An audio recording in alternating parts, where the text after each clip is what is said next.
So, you three must be the ones I was told to expect. Yes. Alucard, who the fuck is this? He's one of the Devil Forge masters that used to serve Dracula back when I fought him.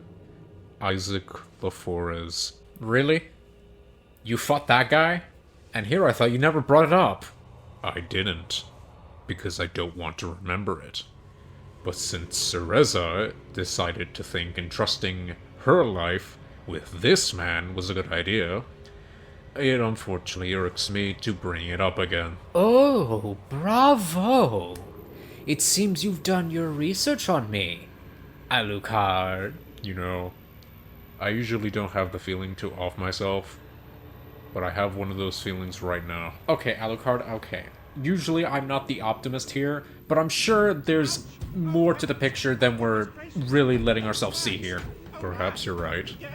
Fine, I'll leave you to the questioning then. What? Mr.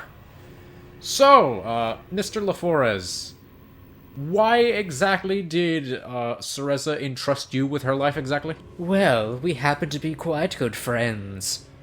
We've known each other for quite some time. Please rephrase. Fine. If you so need it to be. I just so happen to have owed her a debt. So, in case of anything bad happens to her, I'm here to repay it. And what was this debt exactly? Do you really want to know? Yeah, you know what? I think I don't want to know anymore. Oh, and what about the silver-haired one? The other one, not the one with the white jacket. He's been awfully quiet ever since he got here. Yeah, Yahim, it's not like you to be a zipped mip for the entire time we've been talking. I'm sure there's something you'd be willing to say. Hopefully. Are you a fag? No! Yeah, on second thought, Yahim, shut up. Oh, your friend has quite the mouth.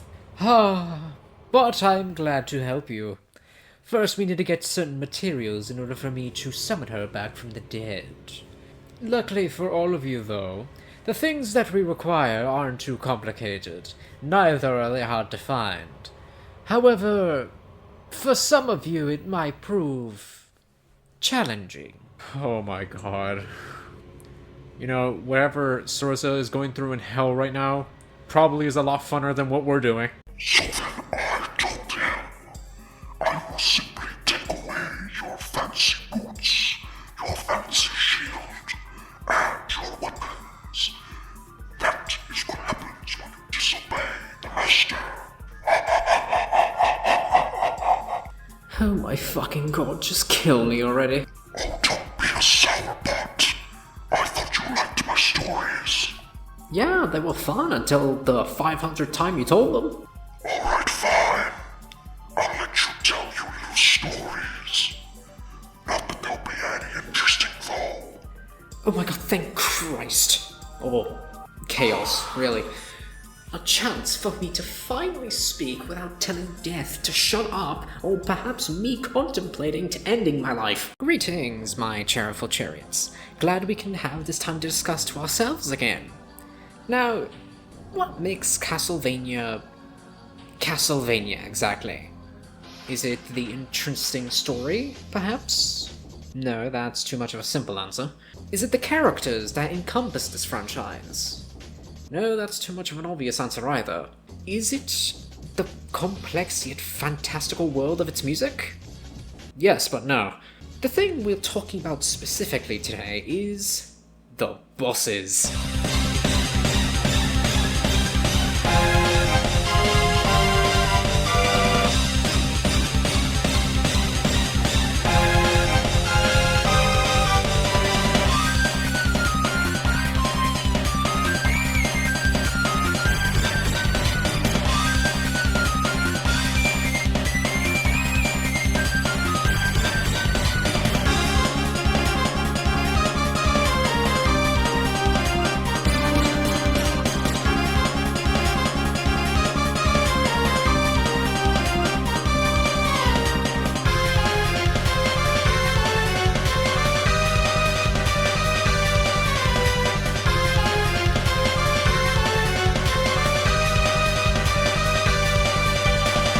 something that every Castlevania game has had ever since the very first one. Of course, it's also had music, characters, and a story, but some have been very lackluster in each of the departments. But why focus on all that when we can be focusing on the main thing itself? The bosses, of course. Each Castlevania game has had a plethora of bosses to fight, and each of them are varying from very enjoyable to I want to slit my own wrists. However, today we're going to be looking at the top 20 best of the best when it comes to these Castlevania bosses. Now, we may differ in many opinions, as I'm sure all of you humans tend to do, but considering that these opinions are coming from an immortal vampire, I think there is some truth to what I'm saying.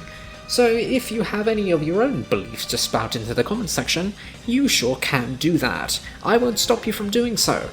However, just keep it courteous and keep it civil, as I don't want any arguments to start in the comment section. Then again, chances are you humans will probably start them even if I tell you not to. Oh well, at least the paper trail can't lead back to me now, can it? Now, you Cherryful Chariots must be thinking, Cereza, I see that it's a top 20 and not a top 10. And you said usually people do top 10s of things. So why are you doing a top 20 on the best Castlevania bosses throughout the series? Well, it's because I believe 10 isn't a good number to represent the Castlevania series as a whole, as I think that there are so many good bosses throughout this franchise that I needed to add 10 more spots in order to fully be satisfied with the selections that I have for you today. As trust me, you'll understand when we start reaching near the top 10 area. But there is one more thing I should say before I actually officially begin the list. This list is subject to change, as my stances on all of these bosses might change as the future goes on. So basically my top 20 today, or when this video comes out, won't be my top 20 within like a year or so, as many of these bosses can be interchanged within each other. The only bosses that I can confidently say that aren't interchangeable with any others are possibly the bosses that are in the top 3. Just a little warning before we actually continue. You know, actually now that I think about it, Death, get your bony ass in here. What do you want? I thought you wanted me to be quiet. I did, until I actually found a use for you. How about you help in narrating the bosses for us from 20 to 1? How does that sound? That sounds like an enticing offer. I'll take it. Marvelous! Since we now have the cooperation of one of Dracula's heftiest lapdogs, we can now continue on to Cereza's top 20 Castlevania bosses.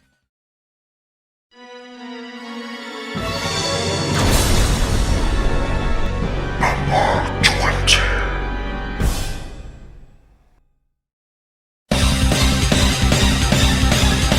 Starting our list off, we can't have a better start to the list other than the Puppet Master from Dawn of Sorrow. Honestly, the first thing that comes to mind is, what the fuck is that? Seriously, when you're introduced to the Puppet Master for the first time, he's not in the room itself, he just drops in by the time you enter the center of the room, so you're in for a shock when you first see him.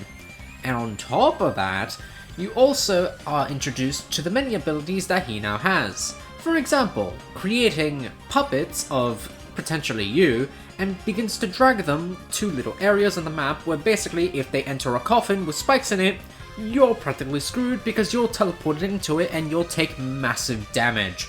So basically, the name of the game is to primarily not hit him himself, but rather to hit his arms to make sure that you're not put into a sarcophagus with spikes. Oh, and then there's the occasional ghost girl that he summons out of his mouth. Yeah, that just sounds weird. But, honest to God, he's actually a fun boss fight. His design is pretty interesting, and the way you fight him is just as interesting as his design.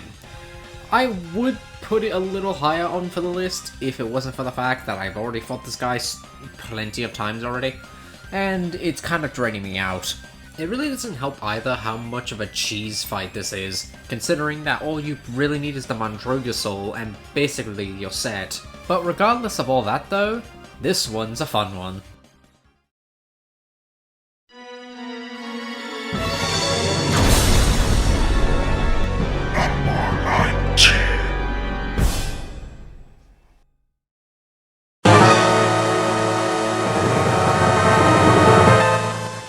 In the 19th spot, we have Dracula from Circle of the Moon. Now, I'll be honest, this is one of those boss fights that in retrospective, I do like. It's pretty fun, all things considered. But never ask me to fight the damn thing again. I shit to you not. The amount of times I've had to replay this fight just because I was just barely close to actually winning the goal. I've had to grind levels in Circle of the Moon, which if you've ever played Circle of the Moon, you'd understand how much of a chore that is, to actually get close to even defeating the guy, even when I already had the proper souls necessary, or not souls rather, because Circle of the Moon uses a DM card system. I had all the cards necessary, and even then, do you know how humiliating it is to realize that, oh, you can just fucking beat him with a fucking skeleton? It aggravates me to the nth degree. But never mind the tangent, how is Dracula in Circle of the Moon anyway? Well, his first phase is pretty easy, all things considered. It's basically what we're all accustomed to at this point. But then the second phase happens, and oh my fucking lord, I want to slit my wrists. For some odd reason, after the second phase, or doing enough damage to him during his second phase, he'll start charging at you for no particular reason, and sometimes that shit can last a while. And not only does it last a while, it happens quick and it does a lot of fucking damage, and the only way you can avoid it is by high jumping. Which, if you are not aware of that, you will die very instantly after it happens. So, yeah, most people are going to discover that shit the hard way. No, and then on top of that, trying to hit him during his back cluster form is also a ridiculous mess, as most of the time you're hitting the bats and not the actual eye you're supposed to hit.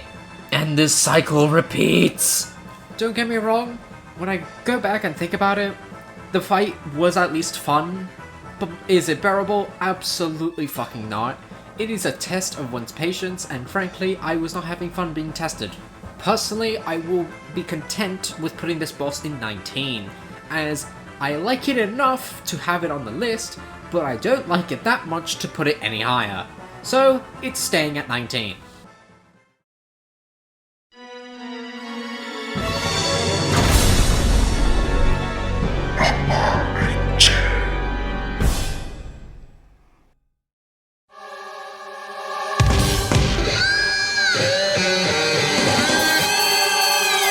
Number 18, we have Count Olrox from Symphony of the Night. And I don't know about you, but I'd say this fight is probably the most interesting vampire fight in this game. Yeah, I'll die on that hill. And if any of you anime fans were wondering what Olrox looked like in the games, well, this is what he looked like when he was young and hip. As you can see, the only thing accurate about Olrox from the anime now is that he wears purple and summons skulls out of a black mass of void. So clearly we have something going here. Putting that aside though, what does Olrox do exactly? Well, I'll be glad to tell you. Essentially, his first phase of the fight is just him drifting around the room aimlessly from side to side. Meanwhile, you try to hit him as he does so. Then, a mini phase starts playing where he'll start actually attacking you, using energy beams, he'll also start summoning heads to attack you, and he'll also actually start teleporting. And he'll also start using Hellfire Pillars, same thing that Dracula in previous games was able to do. Which, knowing how the final boss of Symphony of the Night goes, I think Olrox was primarily made to have a Dracula-esque boss, so then that way they can focus on making Dracula in this game whatever the fuck he actually ended up being. However, that's just the first phase. The second phase involves him turning into a lizard person and actually going Godzilla mode. Yeah, he basically just walks front and backwards and starts shooting lasers out of his mouth, which basically explode the ground. And your job is to avoid it. Another thing you have to avoid is the constant fireballs that this version of Olrox chooses to send out of his mouth. Also, if you're wondering once again if Olrox turned into a serpent creature in Symphony of the Night, no, he turned into a fucking green lizard. Illuminati confirmed. His death animation's pretty cool too. Figured I'd mention that. But with everything I believe to be covered, we can move on to the next ranking.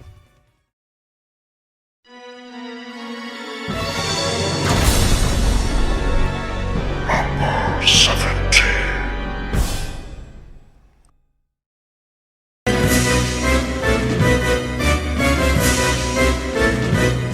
Now why don't you look at that? The 17th spot is occupied by another Symphony of the Night boss. And it's Galamoth. yeah, for this section I can't really say anything to his moveset or anything like that, because chances are, if you fight Galamoth, you're probably enlisting one of the many ways to fucking kill the guy within seconds. Either it's the shield method, or it's the Crisagrim method. Personally, I have used both. So I can only attest to what I think of Galamoth when it comes to his appearance and his overall essence. When it comes to his appearance, I really dig it. Granted, he's had worse appearance looks, but in this game he's actually pretty solid. In fact, Galamoth is the one boss in the game who has the most amount of health. I know, right? You'd think it'd be Dracula, but no, it's this guy. Now, granted, there is a more, I guess, appropriate way to actually kill him off instead of doing what I mentioned prior, but if you do that, have fun being there for an eternity. Like, seriously, his health pool is so massive, and no matter what level you're on, you're going to be there for a while. Especially considering the fact that a lot of his attacks tend to be very bullshit. So, yes, if you wish to do it the more rightful way, you can obviously do that, but I think I'll stick with everyone else and just do the shield and Crisagrim methods, as they seem to be working the best. However, I will say it's pretty underwhelming that we never get to see him in any other Castlevania game besides Symphony, considering he's never really made much of a boss appearance in any other game. No, I'm not counting that. So yeah, Konami, if you're watching this, bring our boy Galamoth back. He'd be fun.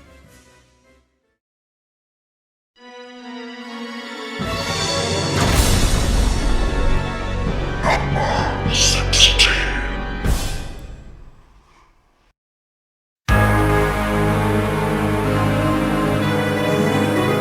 At number 16, we have the final boss from Dawn of Sorrow, Menace.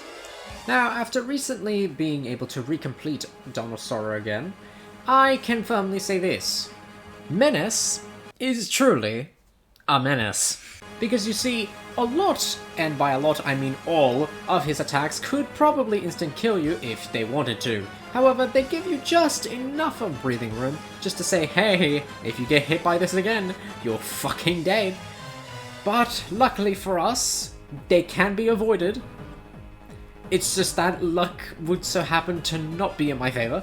So yeah, this is one of those bosses that constantly tells you that if you get hit by me, I could literally kill you. So his first phase of the fight is basically Menace being hunched over and his weak point being a spot on his neck that you have to hit. However, Menace will not make it easy for you, as he can open his mouth to breathe out cursed flames, which if you get hit by them, you will be cursed.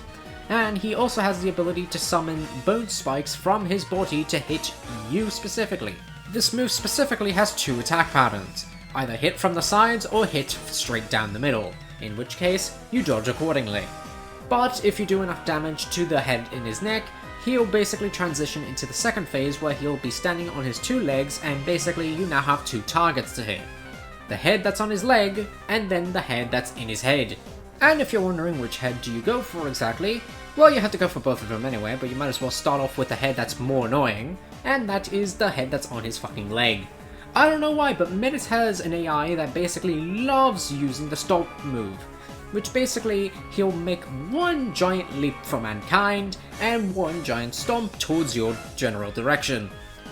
Basically, all you have to do is avoid the stomp as much as possible, but it's pretty hard considering you can hardly see it coming when it happens.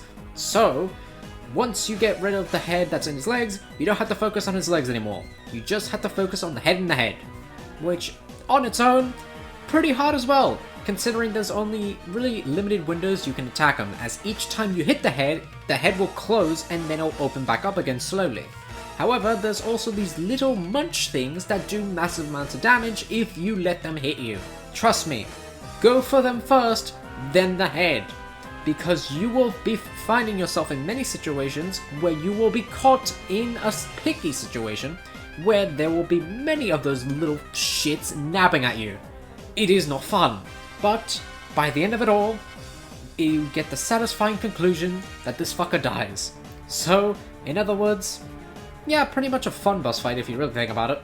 It's got the action, it's got the intensity, and it's got the strategy to actually be a competent boss fight. I'm just saying that a lot of his moves can practically instant kill you if they wanted to. But, with that out of the way, let's move on to the next one, shall we?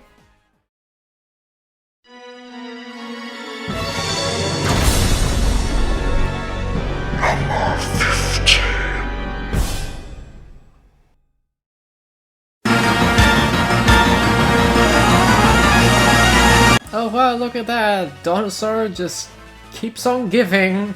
Yep, dead at the 15th spot is Death himself from Dawn of Sorrow.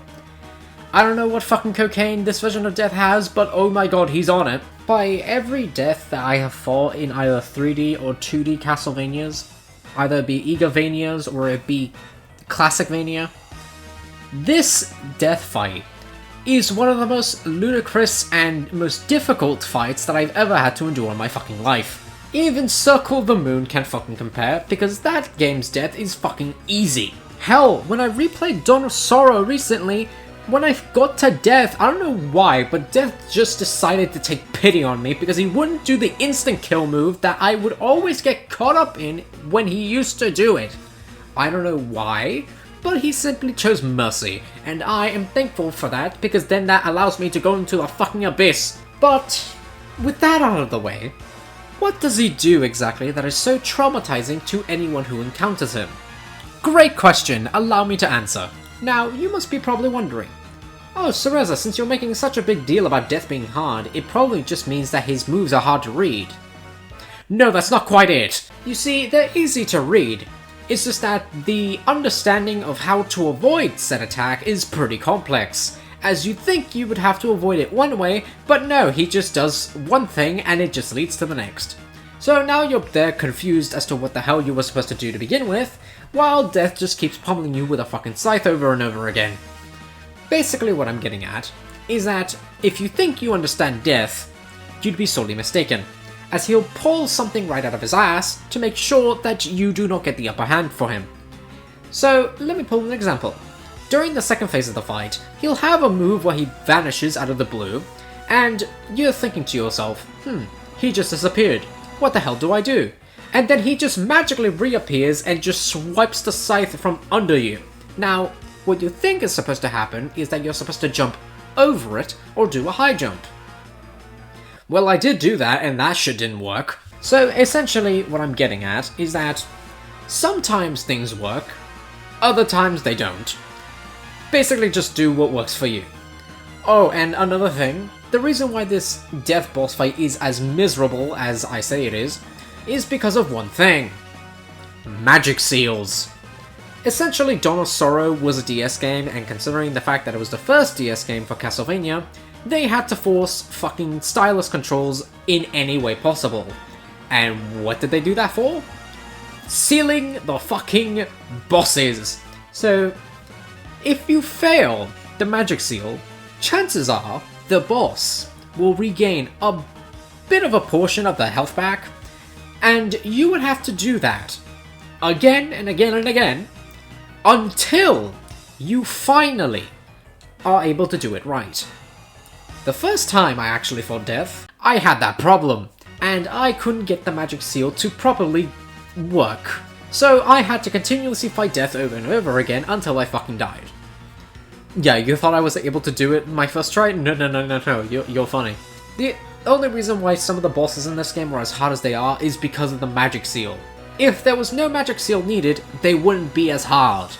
If you don't believe me, you can play Julius mode in the same game, and you can see, and I swear to god, that everything in that mode is 10 times easier. But regardless of that little rant I just gave, I think it's best we move on to the next one before my trauma persists.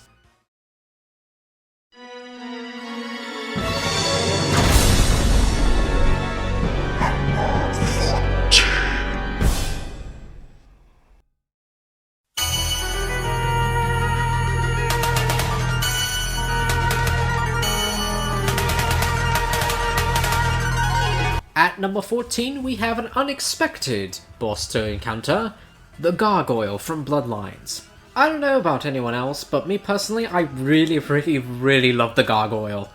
Something about the lead up to the fight and then to the fight itself and where the fight takes place, it's just magical. And then on top of that, the Gargoyle is just as intense as you envision him to be. Granted, he's kinda piss easy, but that's kind of expected for a boss that's not even, late game? So all I can really say for the Gargoyle is that he has really cool sound effects and his attack patterns are really cool. They make me feel like I'm actually fighting a beast. It's amazing. Now, granted, I think some people might have an issue with the fact that the stage is constantly rotating, but I think that just adds to the atmosphere if you ask me. Now, if the Gargoyle fight was actually a little harder and did a little more things other than doing the tail attacks and doing some projectile moves, I think I would have moved it a little higher, but I honestly, at where it's at, I think I'm very content with it. It's not bad, but it's not epic either. It's not at that high-class tier boss that we have yet to get to. But why strand ourselves on this number specifically? Let's move on to the next rank.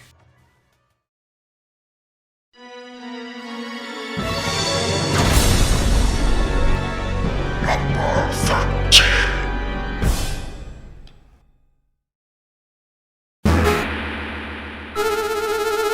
Yep, my number one boss from Harmony of Dissonance did not even make the top 10. However, it did make the top 15, so hooray. If you want more of my specific thoughts on Talos, you can go check out my Harmony of Dissonance video, but in case you don't want to do that, allow me to sum up everything here. Basically, the reason why I like Talos so much is because of 1, his height, 2, his introduction, 3, his actual moveset that he has to offer, and 4, his design. And 5, because I kind of forgot about this one, it's the way he moves. Basically, the way he moves is similar to how a ancient Greek automaton would probably move if it was given life for the first time. Talos in this game is a very imposing figure. Granted, he's not by any means the hardest boss fight in the game. If you ask me, the honor of the hardest boss fight is either to Cyclops, Maxim, Death, or Dracula. But just because Talos is not the hardest does not make him the least amount of fun, as I genuinely feel like I'm actually fighting something magnanimous compared to everything else. Then again, Harmony of Dissonance's bosses are really a league of their own, and by a league of their own I mean a league below everyone else, considering how easy the entire game's boss list is. However, just because something is easy does not mean it can't be fun, and that is the motto of Harmony of Dissonance. Regardless of everything though, Talos is a very cool guy, and despite not originating from Harmony of Dissonance, because believe it or not he actually showed up in Castlevania Bloodlines before then, this is probably one of his most iconic appearances. So yeah, with all my thoughts really summed up, I really have nothing much to add on to Talos. Moving on!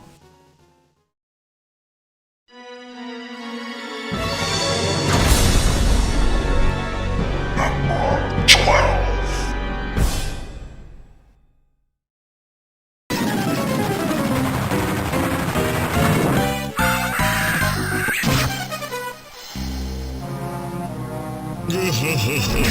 Bursting in at the number 12 spot, we have Balor from Aria of Sorrow.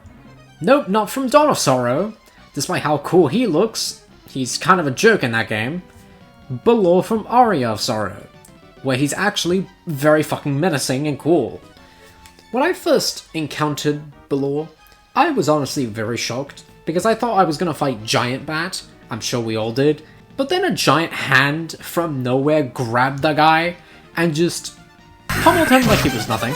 And then 2 hands come out, and then an eye, and then boom, there's Balor. His entrance is one of the most memorable that comes from the series. Granted, you could argue that there are other bosses that have more memorable introductions, but for me personally, I think Balor does an excellent job at introducing the threat that he is. Especially the fact that you will probably die in the next coming minutes when first encountering him, because my god does he punch very fucking hard. And I don't know about anyone else, but for me personally, he's always difficult to avoid.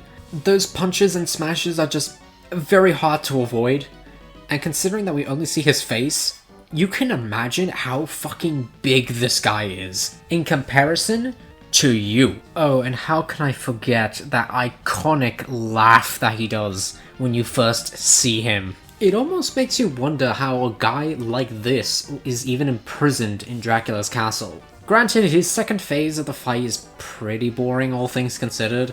Granted, it's still hard, but he only does the same move over and over again, really. However, once you defeat him, he basically fades back into the darkness that is his cell, and once he does, you can hear his body land on the floor with a giant thud. Attention to detail on this boss is just spectacular. But with nothing more to say on the matter, I think it's fair to move on.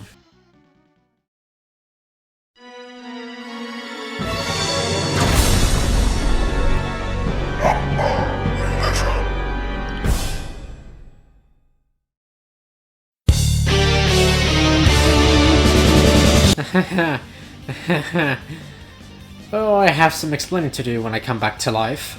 Yes, at the number 11 spot, we have Isaac from Curse of Darkness.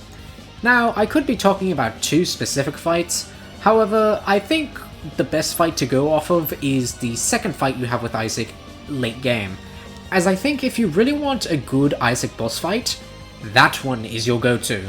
Now, if you're familiar of how Isaac already works in Curse of Darkness, basically this fight is an extension of that, except this time he actually summons his own innocent devils to attack you. First he summons a dragon, the Abominable from Monsters Inc., and Yoshimitsu from Tekken Tag 2. Of course, you could lump them as their own separate phases, but honestly nothing really changes. The fight still goes out the same, Isaac still does the same moves, it's just that now when his innocent devil is active, he's practically invulnerable, so in order to actually get to Isaac, you have to defeat the innocent devil before actually getting to him. It's basically like a Yahim situation again, where like the innocent devils are basically like little orbs that you have to hit in order to get to Isaac, except these orbs move and they like attacking you a lot. But believe me, if you have one of the strongest attack innocent devils, this fight is a cakewalk. However, you still should not underestimate Isaac, as he will probably get one hit on you every now and again, but that's only if you're sloppy. Which, chances are, if you're primarily using an attack innocent devil for the entire game, yeah, chances are you're going to be a little sloppy from here to there. And just like how Balor's laugh was iconic, Isaac's laugh is just as more iconic as his. As, believe me, you'd think it'd be easy to pull off a laugh like that, but no. The voice actor who plays Isaac is genuinely really good at playing Isaac, and I honestly couldn't ask anyone else to play Isaac other than him. And once again, his theme, when you fight him, is just a banger. Those guitar riffs just, oh, they scream into my soul with passion. I know a lot of people usually tend to harp on the backgrounds of boss fights to add to the atmosphere, but really, the background for this fight, you can honestly take it or leave it. Personally, I'll take it. It's actually pretty cool, and I like looking at it. Plus, for a final boss fight with Isaac, I think it's pretty fitting, considering how the entire room is pink. Isaac, if there's something you want to add, but with all that done, we can finally move on to the top 10 bosses, which I'm sure you've all been looking forward to seeing.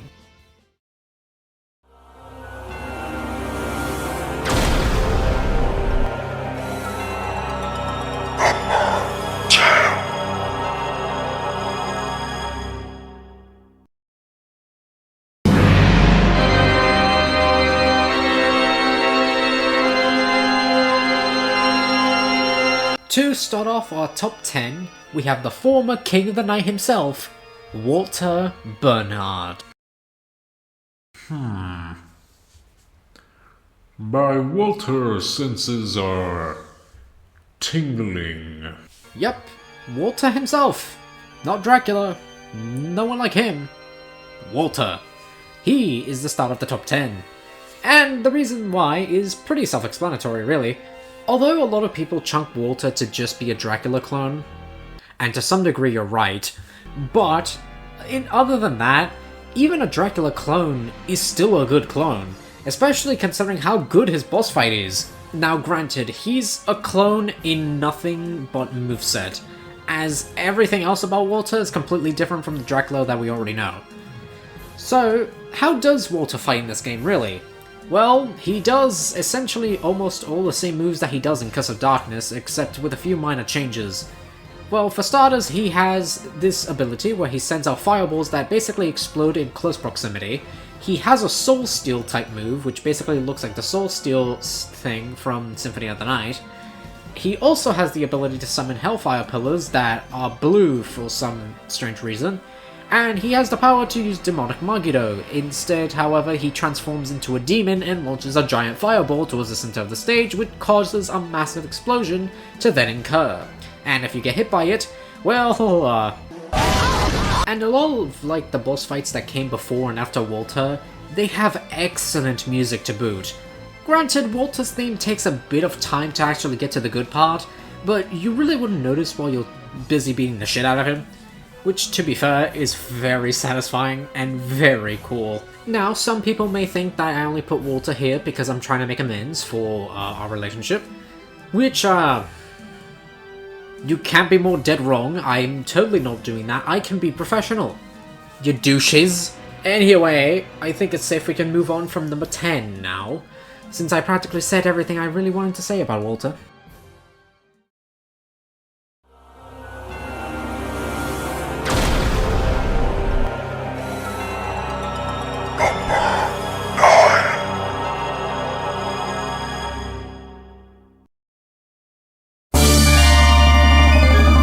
At number 9 we have Elagor from Order of Ecclesia, and when it comes to unique boss fights, yeah, I can definitely put this one up there. By far, Elagor's design is one of the most unique I've seen in the series, and that's saying a lot considering, well, you know, but Elagor really stands out. I don't know if it's because they're a giant horse half-man sort of thing with a freaking face in the back of its head. However, I can say that I won't be forgetting Elagor's looks anytime soon. The basic gist of Elagor's fight is that there's red spheres all over Elagor's body, and basically what you have to do is destroy each of the spheres. Once you take care of all the spheres on Elagor's legs and 2 on the crossbows on his hips, you'll basically be allowed to get on Elagor's back, which then you can focus on the eye that's in the back of his head.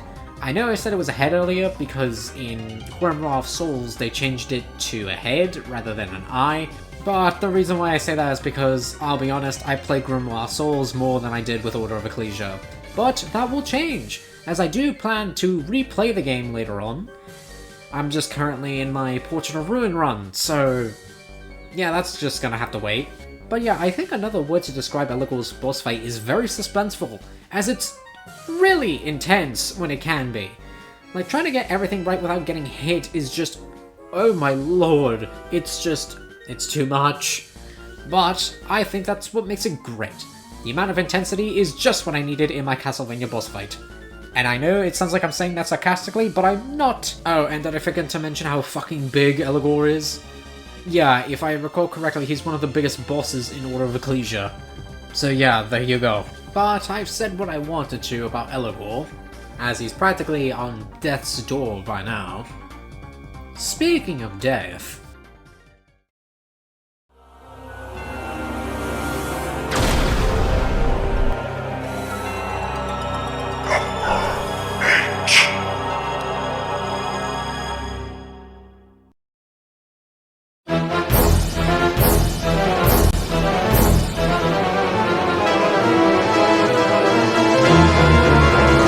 Yup, at the number 8 spot we have Death from Lament of Innocence. And remember how I said earlier that Death in Dawn of Sorrow is by far one of the hardest deaths in 2D Castlevania? And potentially 3D Castlevania? Well, the reason why I said potentially 2D and not as much potentially 3D is because this version exists. My Christ in Lord, why is this version of Death so fucking hard? Don't get me wrong, I love the guy, he's great.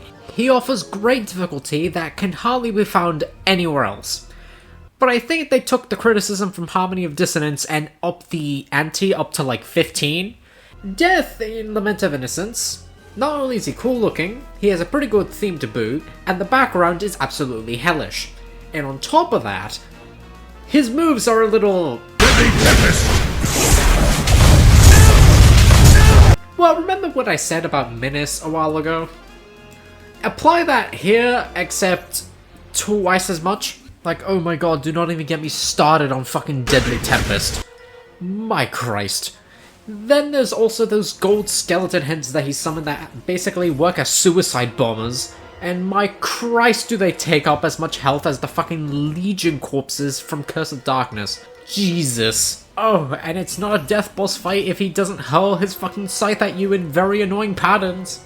It can't be a death fight without it! As annoying as some death fights tend to be, they usually offer some of the best fun that you won't find elsewhere.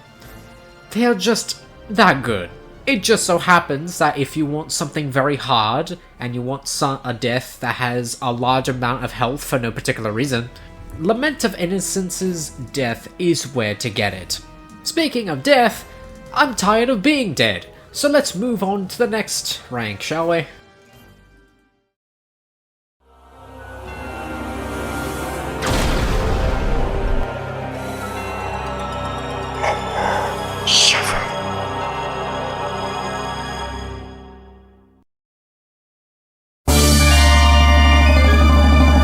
In number 7, we have Blackmore from Order of Ecclesia. And I only have one word to say about him, really. Walking JoJo reference. Literally everything about him screams JoJo's Bizarre Adventure. And I don't know if you know this, but if you've seen my avatar, then I think it's pretty obvious my stance on JoJo's Bizarre Adventure, really. I love Blackmore.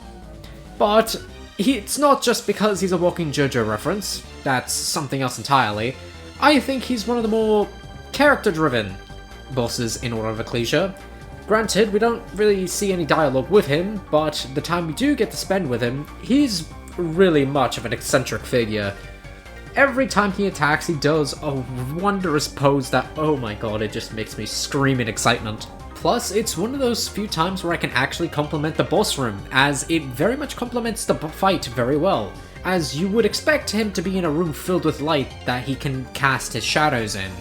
As they say, there can't be shadow without light. Plus, if we look at the name Blackmore and how he's dressed, it's an obvious reference to a character from JoJo's Bizarre Adventure, which within itself is based on Richie Blackmore, who was one of the members and potentially starter of the bands Deep Purple and Blackmore. And I don't know if you've seen Blackmore's attire, but he's wearing purple. Plus, he's voiced in the game, which makes things all the better. Plus, his voice isn't actually too bad. It actually sounds quite soothing to listen to. Plus, his boss fight is a mixture of hard and easy, as it's not really swaying in either extreme, really. So I'd say, overall, he's pretty good. But, with enough Blackmore praise aside, I think it's best that we move on to the next boss that we have to cover.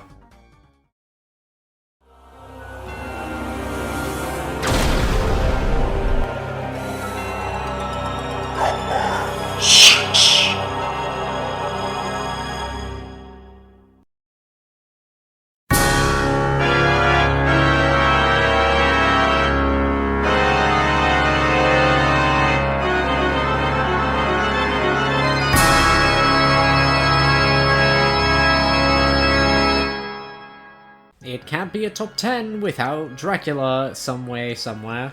And if you ask me, I think the best Dracula boss fight in the entire series has to go to Curse of Darkness.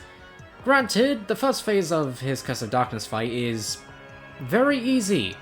However, the second phase is when shit really hits the fan, as he is one of those bosses that will instantly kill you if you're not careful.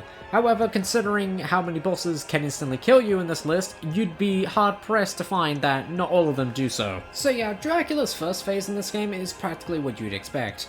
Granted, there's some new moves thrown in there, like the crystal shards that he'll summon from the ground to instantly impale you. However, the second phase is really what's worth talking about here, as that's the phase that's really the exciting part of his fight. Granted, he looks like Lucifer from Shin Megami Tensei, but that's besides the point. He is an immaculate being, and can instantly throw punches, fucking pulses of grand expense, and lasers that can be shot from miles away. Did I forget to mention that this man is very intense? And besides, the word easy is nowhere in his freaking dictionary. So if you really expect this boss fight to go in your favor, well then you have another thing coming, because if you didn't prepare beforehand to fight this guy, you are deadly fucked. Which is why it's important to bring potions and your best innocent devils with you, because if you don't, well... Granted, Dracula's first phase boss theme is a lot better than his second phase, but granted, they're still both good in retrospective, so if you really think that music is a problem, it's not, it's more so a thing of subjectivity, really. But yeah, talking about Curse of Darkness Dracula pretty much wraps up everyone that isn't in the top 5. Speaking of the top 5, we should probably get to that. as I know damn well the top 5 is not going to get to itself. Onward, I say.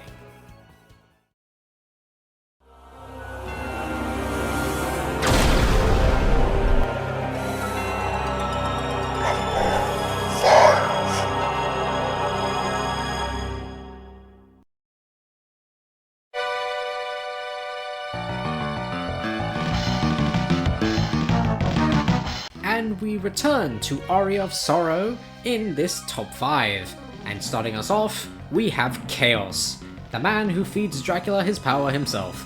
Now, this fight is truly a gauntlet, as it's basically a test of everything that you've learned in Aria of Sorrow thus far, and it pushes you to the limit. If you don't succeed, well, there's always the bad ending. However, if you are able to triumph over Chaos's first phase, which is essentially just him taking away your powers and you having to get them back, you will now enter the second phase, which is where the challenge really gets challenging, as now you have 5 different points in the arena that you now have to focus on, 4 of which are eyes, and then there's the center, which is a black hole. However, I'd say focus on the black hole last once you've taken care of the eyes, because if you take care of the eyes, each eye you take care of allows you to do more damage to the black hole that's in the center. But don't think it's too easy, because there's also a flying serpent and flying projectiles that will cause you to screw up eventually. And you have to focus on so many darn things that you'd think you'd be solving a math question.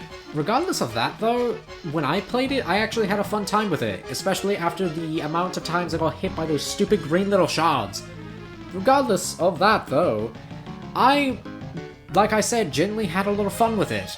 Sure, it's not anything memorable when it comes to other bosses, per se, especially when we're talking about top 5 status, but the amount of fun I had and the feeling of this is it, it's either I win and return to my friends, or I lose and become the Dark Lord incarnate. The feeling of end is what drives the fun for me in this boss, as it just feels so amazing.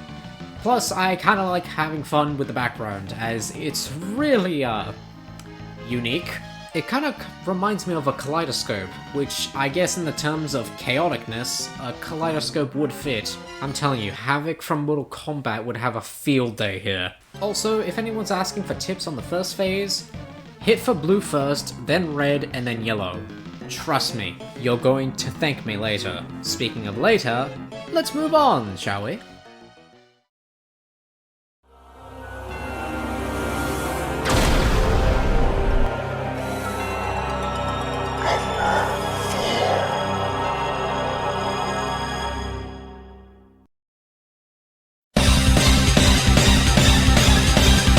Fucking Gargoyle.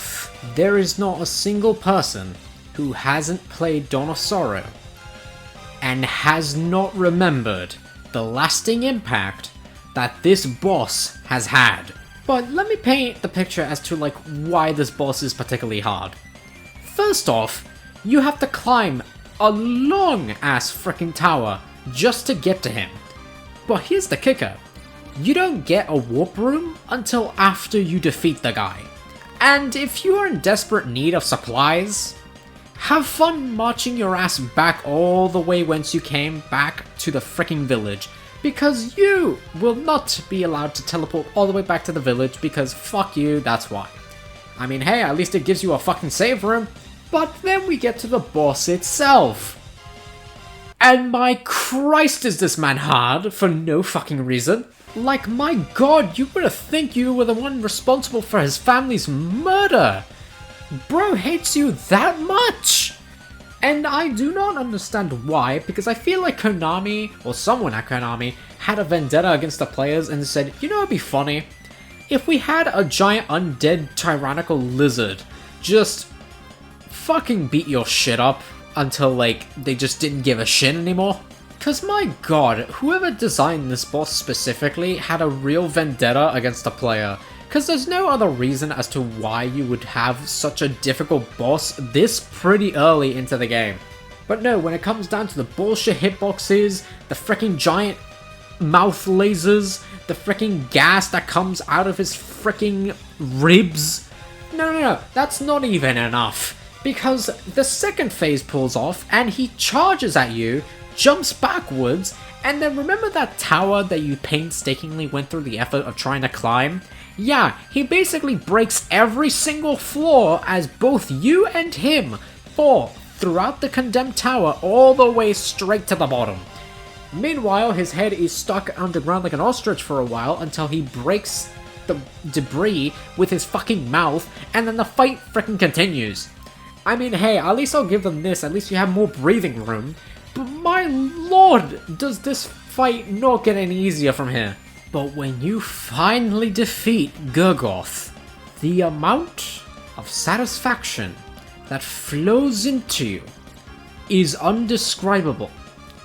I have fought this man, I don't know how many times, but each time I win, the amount of ease and satisfaction of defeating him is just marvelous. I can't really say much about Gargoyle.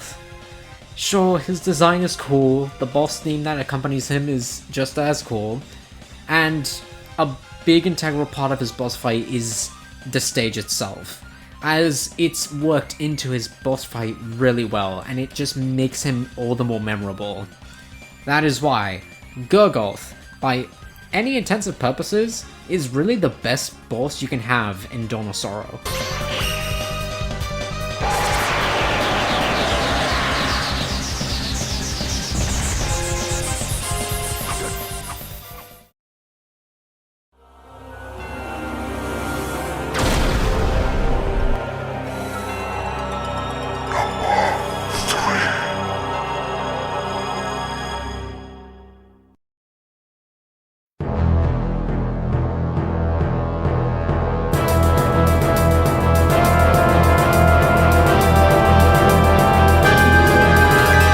If any of you have seen my Curse of Darkness video, you would know that the best boss that I said was from that game was Legion, out of all people. And if you think I still have that opinion to this day, well, he's in the top 3, so yes, I still hold that opinion. If you want a more in-depth analysis as to Legion, you can go watch that video, but I'll give a summarized version of it here. What makes Legion in Curse of Darkness so memorable to me is his introduction. Basically, the uneasy music just settles in, and then you look at all the stairs and what leads up to it into a giant ball. And then it just plays, and then you are asked to walk those stairs as the music plays and as corpses and bodies just start descending upon you, trying to prevent you from reaching him. Then when you do finally reach Legion, you attack him with all your might, and when you do, sections of him just fall off like hotcakes. And then when you finally get to the inner core and cause it to fall, that inner core forms into a giant, what I like to call, milkman. I am the milkman. My milk is delicious. And essentially, the boss fight just gets harder from there. He'll start extending his limbs to try and grab you, he'll start shooting lasers out of his pulsating heart, he'll start summoning Legion corpses and start throwing them at you, and he'll even start using his own hands as swords to try and swipe you from existence. And if you get his health bar low enough, he'll start kneeling to the ground and start picking up at corpses and start eating them, just so he can turn into this giant mass of himself. It's basically himself, but bigger. And he'll basically just keep stomping around, and occasionally he'll do a big jump and then boom, shockwave. There's just so much chaotic energy emanating from Legion and Lucullus' fight that it's just wow. You wouldn't expect something like this to be the best boss in a game like Curse of Darkness, but oh my god, Legion in a 3D environment, in concept, sounds a little funny, but in execution, you can just see how menacing and overbearing Legion's essence in that fight is. It's honestly one of the best boss fights I've ever had the pleasure of encountering in the Castlevania series. I mean, in retrospective, yeah, people would call me a lunatic for putting something in my top 3 as stupid as a ball, but it's not about just the fact that Legion is just a giant ball of corpses. It's like I said, The introduction and the execution of this concept is just what makes Legion and Curse of Darkness the best boss that it can be. It's just a shame that we don't really see this concept executed all too well in the 2D Castlevania games, in which really Legion is kind of held back. Hell, in the 2D Castlevania games, he's not even the hardest boss to fight. He's practically one of the easiest ones. So the fact that, not only in Curse of Darkness, where we get a huge, Uno reverse card on us, when it comes to Legion and our interpretations of him, the submersion of expectations when it comes to Legion in Curse of Darkness is just amazing, and it's one of the few examples where it shows us that old concepts can be brought into new environments and they can flourish. That is why I love Legion from Curse of Darkness so much, and that's why personally I view him as my top 3. But since I did say top 3, that means there's 2 left. What are the remaining 2 then?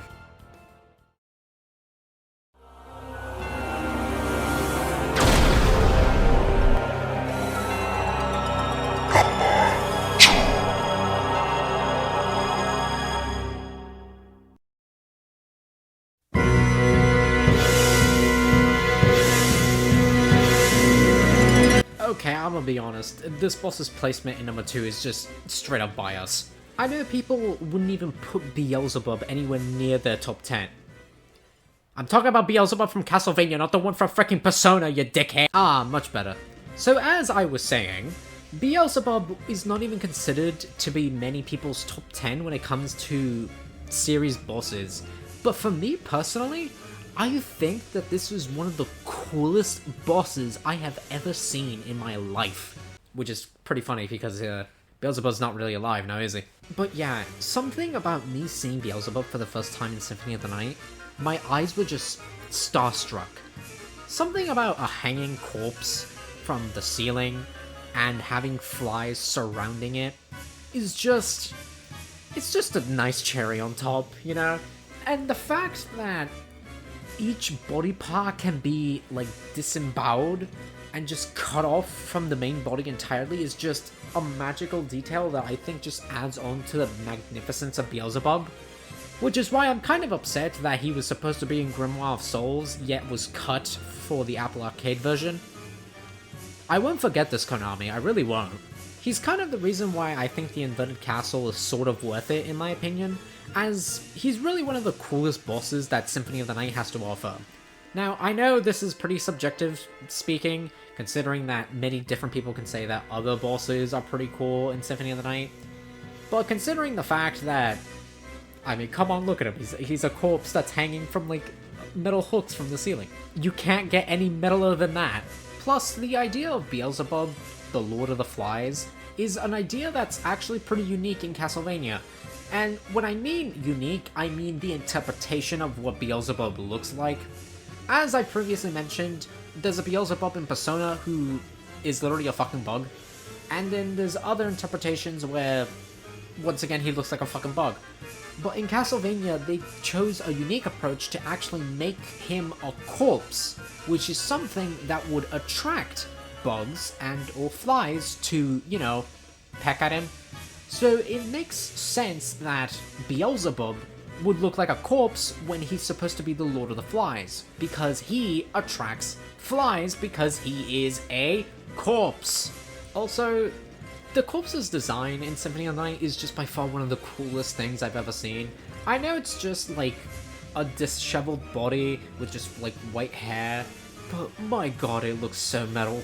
I mean, look at him, he has a hook coming out of his mouth! That's fucking rad! In terms of difficulty, Beelzebub's not really the hardest boss out there, especially considering Symphony of the Night and its bullshit.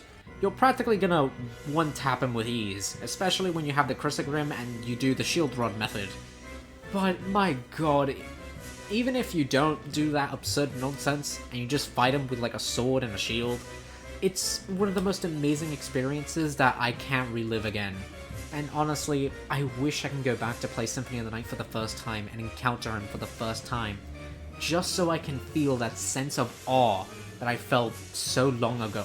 But like I said, he's only top 2, so it leaves us to question, who exactly is number 1?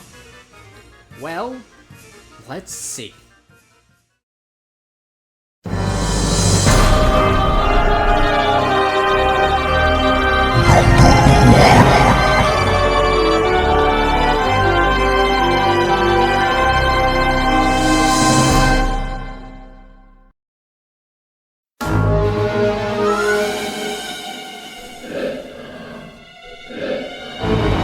I know I'm going to get some shit for this one. Yes, my number one boss of all time is the Forgotten One from Lament of Innocence. Now, if you've been paying attention to my top 5, you would notice a very clear and distinct pattern with the bosses that I chose. And if you need me to spell it out for you, they're all undead to some degree. Look, what can I say? The concept of finding an undead corpse is just very cool to me. And the Forgotten One is no exception. This is by far one of the coolest boss fights I have ever seen. And he's one of the hardest ones that I've ever fought, as there's 3 phases and all of them are uniquely hard. Why? Because each phase has its own 2 pattern health bar, which means he has a blue and a yellow. If you don't know what that means, basically in Lament of Innocence, if you have a blue health bar, that means it's full, and if you're at yellow, that means you're at half a health bar. Basically, what it means is that the Forgotten One in each of the phases has like 2 of each, meaning he has 6 total health bars. That shit is ludicrous. Oh, but if you think that's ludicrous, you should see the phases themselves. The first phase basically has you attacking his lower portion, which in all due reality is his fucking heart, while maggots attack you from down below and curse you. Then the second phase is basically you just fighting his torso and his arm. And then on top of that, the third phase is literally you just fighting his head. He's fucking massive. No, and then his lore states that fucking Walter imprisoned him there. I don't know what the fuck happened between that thing and Walter, but whatever Walter did to it is now what we're seeing. Imagine how tall this thing would have been if it had not had its lower half taken away from it. Just imagine that for a second. Oh, and unlike all the other bosses from the previous games, his corpse is still there once you defeated it and have come back. It's still hanging there, which either means it's dead permanently and it's not going anywhere, or B, it has the possibility to resurrect itself one day and cause massive panic. If Walter's castle is really Castlevania and then it just transferred ownership, like from Walter to Dracula, it's possible that that thing is still there, possibly dead, or possibly waiting to be resurrected again. And honestly, I feel bad for whatever Belmont would eventually have to find that thing again. Yeah, this creature is not for the faint of heart. You will have nightmares about this thing for ages to come. And if not nightmares, you will be thinking about it, because there's no other boss in the series like him. The only boss that I can really say is like him is Beelzebub, but even then, the Forgotten One basically took whatever Beelzebub was and amplified the ante by 10. No, and then people say Leon isn't the strongest Belmont. Look what this fucker fought! I don't care how powerful any of you think Dracula is, he's not fucking one-tapping this shit! No, and that just adds credence to Walter, because thank fucking god he had the fucking balls and the cojones to actually seal away the damn thing. Imagine how hard that shit must have been! But yeah, my love for the Forgotten One goes deep. I know, like, everyone was expecting a different answer, like, oh, Dracula from this game, or Death from that game, or some random obscure boss that not really anyone remembers, but honestly, if you ever play Lament of Innocence, I pray that you do, because then you will have the same experience that I did when I first fought the Forgotten One. And trust me, you will never forget it. And that's the end of the video. Thank you all for watching. If you haven't already, please consider subscribing, liking, and turning on notifications for the channel, as it really helps and I'm really trying to get to 500 subscribers as soon as possible. Plus, I know some people might have some problems with me not mentioning enough classic Vania bosses in this list, but The reason why I haven't is because either the concepts in Classicvanias were already done in the Igavanias, and just better, or the fact of the matter is that many of the Classicvania bosses just don't stand up to the rest as much as the Igavania bosses do. It's not that I hate any of them, don't get me wrong, I think there's a lot of Classicvania bosses that are really freaking cool. It's just that I don't think there's enough of them that would justify warranting them to be on this list if there are other bosses that did what they did, but better. It's kind of how, like in my top 10 Castlevania games, all of the Classicvanias were from in 10th to 8th, meanwhile every other game past that was just an Igavania. It's not that I hate the classic games, far from it, I love them. Except for you, fucking Simon's Quest. But it's just that, comparatively speaking, the Igavania Castlevania games just do everything better. Same thing goes for its bosses, really. And music. And gameplay style. Practically everything, really. But, with that out of the way, my name is Cereza Valentine, and I hope you remain cherryful. Alright, I'm here to check on our reports.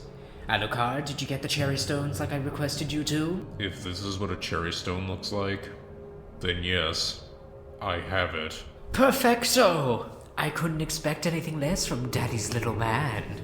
Please shut up. Alright, it's your word against mine. Soma! Did you get the little amulets that I asked you to? Yeah, you douche. Do you realize how hard this shit was to get? Oh, I knew how hard it was to get. That's why I sent the most entitled one to get it. Oh, you asshole.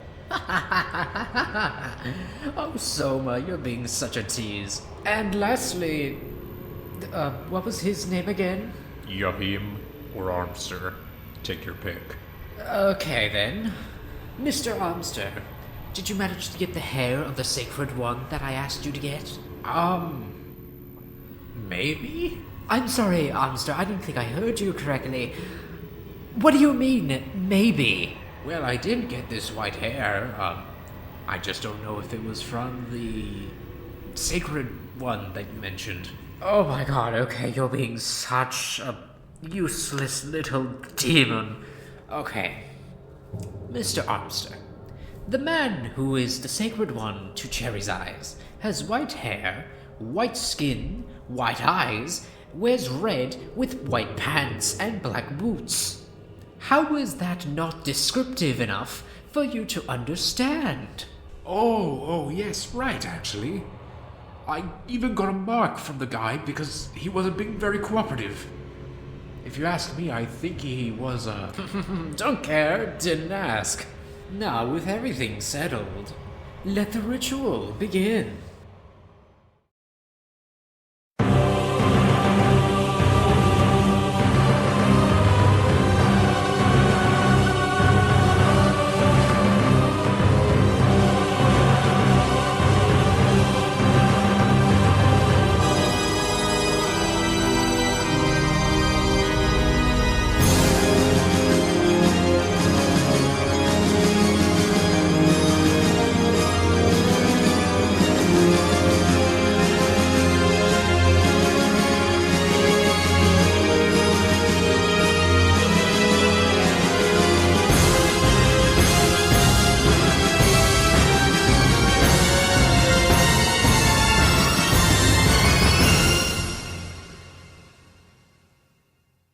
So I was just minding my own business, eating my sandwich, because I worked hard for it, you know.